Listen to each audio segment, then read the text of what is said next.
नमस्कार साथीहरू, explain point YouTube च्यानलमा स्वागत छ। म उपस्थित छु विनोद खनाल। आज हामीले नेपाल प्रहरी जवान अन्तर्गत महत्त्वपूर्ण सामग्री लिएर उपस्थित छौँ। भिडियो सुरु गर्नु पूर्व च्यानल सब्स्क्राइब गर्न नभुल्नुहोला ताकि आउने भिडियोहरू तपाईँ समक्ष सजिलै आओस्। आज यस भिडियोमा महत्त्वपूर्ण 30 प्रश्न उत्तर लिएका छौँ। हरेक प्रश्न सोधे पश्चात सोच्नका निम्ति 10 सेकेन्ड समय दिनेछौँ। हजुरहरूले उक्त समयावधिभित्र सोचेको उत्तर 10 सेकेन्ड पश्चात जात्न सक्नुहुन्छ। अब ढिला नगरी प्रश्नतर्फ लागौँ। नेपाल प्रहरीका प्रथम आइजिपी को हुन्? प्रश्न पुनः एकपटक। नेपाल प्रहरीका प्रथम आइजिपी को हुन्?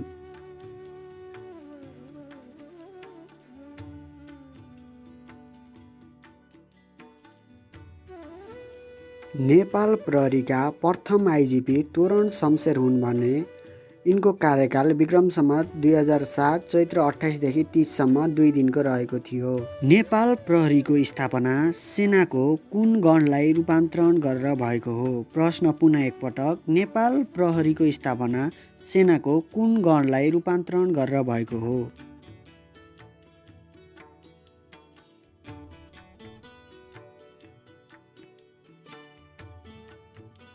नेपाल प्रहरीको स्थापना सेनाको रामदल गणलाई रूपान्तरण गरेर भएको हो। प्रहरी कर्मचारीले कति वर्ष काम गरेपछि निवृत्तिभरण पेन्सन पाउने व्यवस्था छ? प्रश्न पुनः एकपटक। प्रहरी कर्मचारीले कति वर्ष काम गरेपछि निवृत्तिभरण पेन्सन पाउने व्यवस्था छ?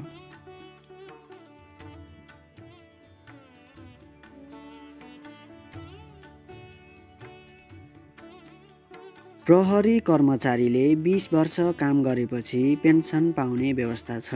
नयाँ नियुक्ति भएको प्रहरी कर्मचारीको परीक्षण काल अवधि कति हुन्छ? प्रश्न पुनः एकपटक। नयाँ नियुक्ति भएको प्रहरी कर्मचारीको परीक्षण काल अवधि कति हुन्छ?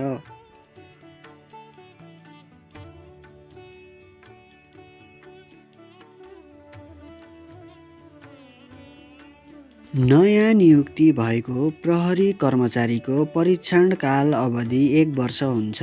नेपाल प्रहरीमा कतिवटा पदहरू रहेका छन्? प्रश्न पुनः एकपटक। नेपाल प्रहरीमा कतिवटा पदहरू रहेका छन्?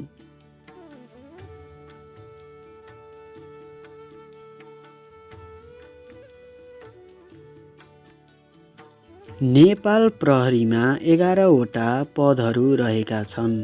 प्रहरी कर्मचारीले कति प्रकारका बिदा पाउँछन्? प्रश्न पुनः एकपटक। प्रहरी कर्मचारीले कति प्रकारका बिदा पाउँछन्?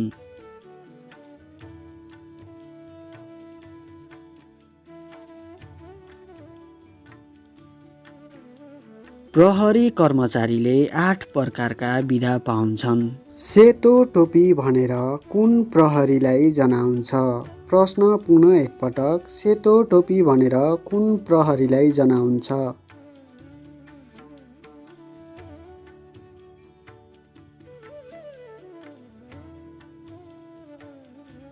सेतो टोपी भनेर ट्राफिक प्रहरीलाई जनाउँछ।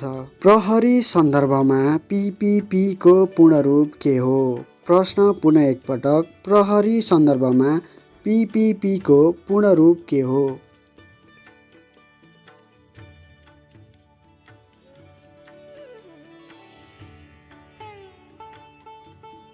प्रहरी सन्दर्भमा पीपीपी को पूर्ण रूप पोलिस पब्लिक पार्टनरसिप हो। क्यूआरटी को पूर्ण रूप के हो?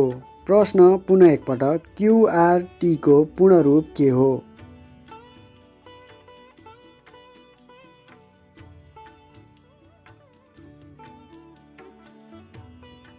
क्यूआरटी को पूर्ण रूप क्विक रेस्पोन्स टिम हुन्छ। सीआरभी को पूर्ण रूप के हो? प्रश्न पुनः एकपटक। सीआरभी को पूर्ण रूप के हो?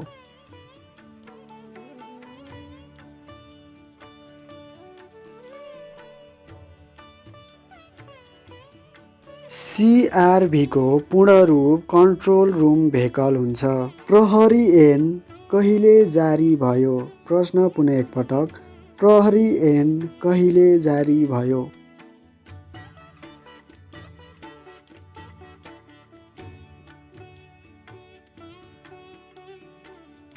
प्रहरी ऐन विक्रम सम्वत 2012 सालमा जारी भयो। नेपालमा पहिलो पटक प्रहरी नियमावली कहिले जारी भयो? प्रश्न पुनः एकपटक, नेपालमा पहिलो पटक प्रहरी नियमावली कहिले जारी भयो?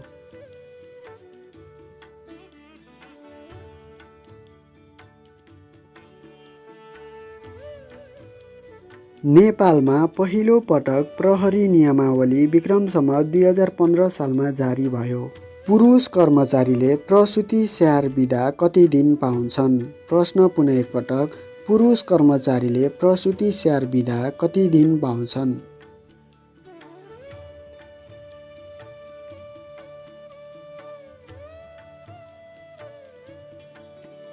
पुरुष कर्मचारीले प्रसुति स्याहार बिदा 15 दिन पाउँछन्। प्रहरी सेवामा कतिवटा समूहहरू रहेका छन्? प्रश्न पुनः एकपटक, प्रहरी सेवामा कतिवटा समूहहरू रहेका छन्?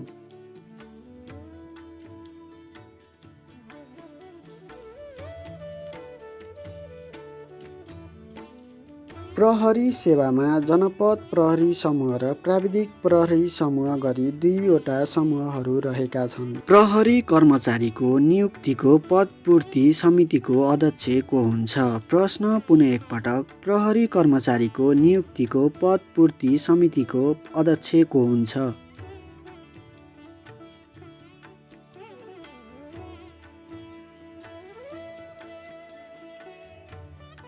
प्रहरी कर्मचारीको नियुक्तिको पदपूर्ति समितिको अध्यक्ष लोकसेवा आयोगका अध्यक्ष वा निजले तोकेको आयोगको सदस्य हुन्छ।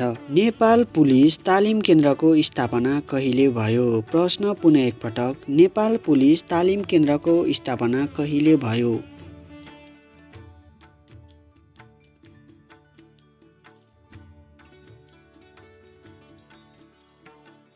नेपाल पुलिस तालिम केन्द्रको स्थापना विक्रम सम्वत 2009 सालमा भयो। नेपाल प्रहरीको नीति निर्माण समितिको अध्यक्ष को हुन्छ? प्रश्न पुनः एकपटक, नेपाल प्रहरीको नीति निर्माण समितिको अध्यक्ष को हुन्छ?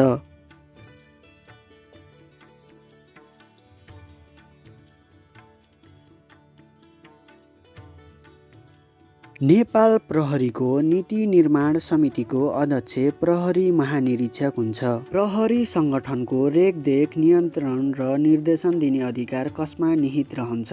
प्रश्न पुनः एकपटक, प्रहरी संगठनको रेखदेख, नियन्त्रण र निर्देशन दिने अधिकार कसमा निहित रहन्छ?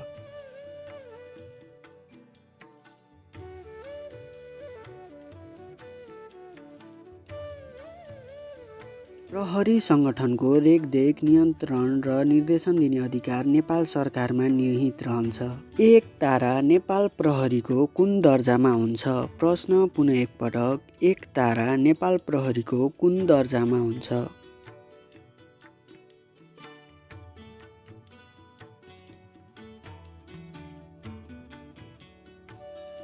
नेपाल प्रहरीको प्रहरी सहायक निरीक्षक पदमा एक तारा हुन्छ। नेपाल प्रहरीको आदर्श वाक्य के हो? प्रश्न पुनः एकपटक, नेपाल प्रहरीको आदर्श वाक्य के हो?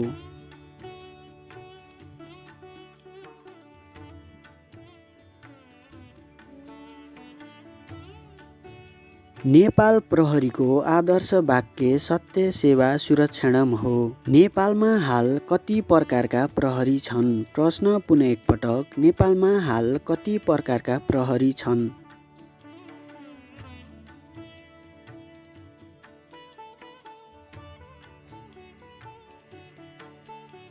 नेपालमा हाल 7 प्रकारका प्रहरी छन्। ती हुन् जनपद प्रहरी, सशस्त्र प्रहरी, पहरा प्रहरी, ट्राफिक प्रहरी, दंगा नियन्त्रण प्रहरी, महानगरीय प्रहरी, पर्यटन प्रहरी। नेपाल प्रहरी संयुक्त राष्ट्र सङ्घीय शान्ति मिसनमा कहिलेबाट सहभागी हुन थालेको हो? प्रश्न पुनः एकपटक, नेपाल प्रहरी संयुक्त राष्ट्र सङ्घीय शान्ति मिसनमा कहिलेबाट सहभागी हुन थालेको हो?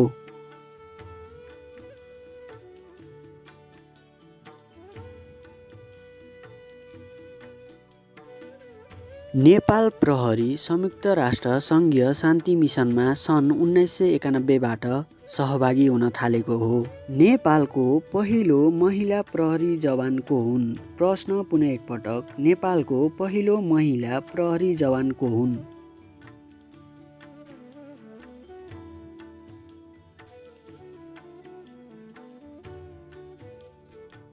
नेपालको पहिलो महिला प्रहरी सरस्वती उपाध्याय हुन्। नेपालमा सबैभन्दा पुरानो पुलिस कसलाई मानिन्छ? प्रश्न पुनः एकपटक, नेपालमा सबैभन्दा पुरानो पुलिस कसलाई मानिन्छ?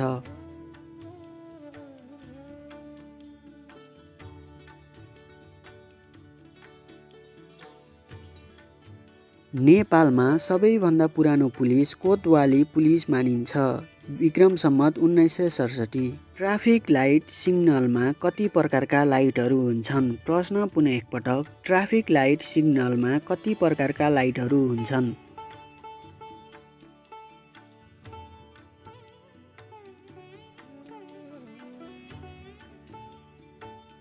ट्राफिक लाइट सिग्नलमा 3 प्रकारका लाइटहरू हुन्छन्, रातो, पहेँलो र हरियो। प्रहरी नियमावलीको कुन परिच्छेदमा प्रहरीको आचरण सम्बन्धी व्यवस्था गरिएको छ? प्रश्न पुनः एकपटक, प्रहरी नियमावलीको कुन परिच्छेदमा प्रहरीको आचरण सम्बन्धी व्यवस्था गरिएको छ?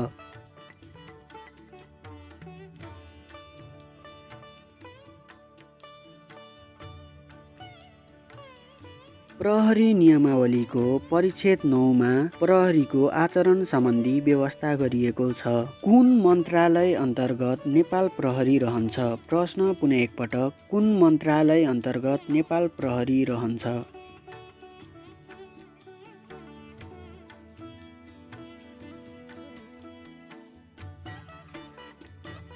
गृह मन्त्रालय अन्तर्गत नेपाल प्रहरी रहन्छ। खुकुरी डन्डा क्रस कुन पदको चिन्ह हो? प्रश्न पुनः एकपटक, खुकुरी डन्डा क्रस कुन पदको चिन्ह हो?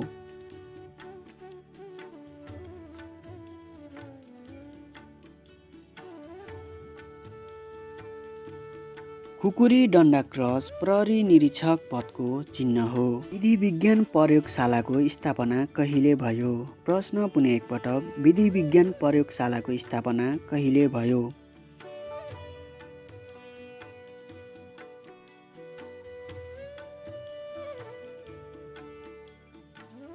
विधि विज्ञान प्रयोगशालाको स्थापना 2035 सालमा भएको हो। महानगरीय प्रहरीको स्थापना कहिले भयो? प्रश्न पुनः एकपटक, महानगरीय प्रहरीको स्थापना कहिले भयो?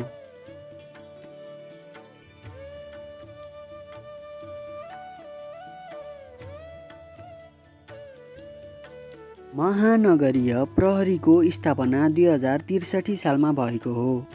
आजका निम्ति प्रश्न यति नै। हजुरहरूलाई भिडियो कस्तो लाग्यो, जस्तो लाग्यो कमेन्ट गर्न नभुल्नुहोला। यदि हजुरहरू यस च्यानलमा नयाँ हुनुहुन्छ भने सब्स्क्राइब गरी हाम्रो च्यानलसँग जोडिनुहोला ताकि आउने भिडियोहरू तपाईँ समक्ष सजिलै पुगोस्। धन्यवाद।